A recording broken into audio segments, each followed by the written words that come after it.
In 1324, the city of Cairo was taken by storm by one of the most awe-inspiring sights its citizens had ever seen.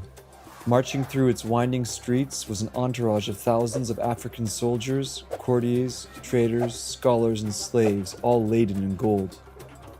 Horses and camels with gold leafing on their fur pulled vast amounts of riches that were handed out to the poor and traded for goods. So much gold was handed out that the Cairo economy crashed and would not recover for 10 years.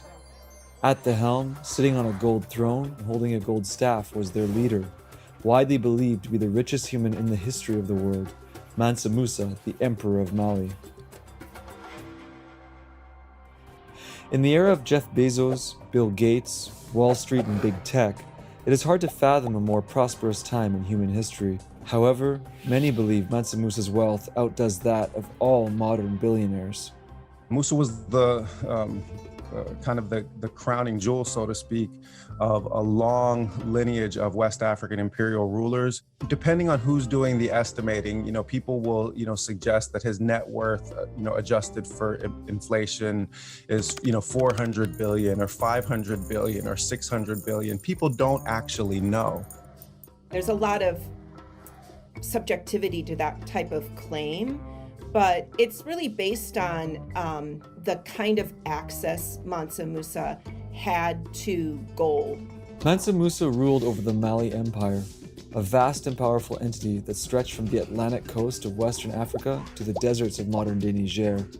This region that the Mali Empire extended across was a source for some of the purest gold that circulated in that period of time when the most powerful polities were largely based on a gold standard. In the medieval period, without any question, there's probably only one state that has anything like the kind of military, economic, and political strength of the Empire of Mali, and that's probably China.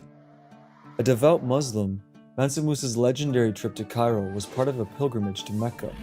Inspired by the experience, he returned to Mali in 1325 and kickstarted a golden age for one of Africa's most famous cities. He invests the resources of his empire into cultivating the really, really important Islamic scholarly tradition in West Africa.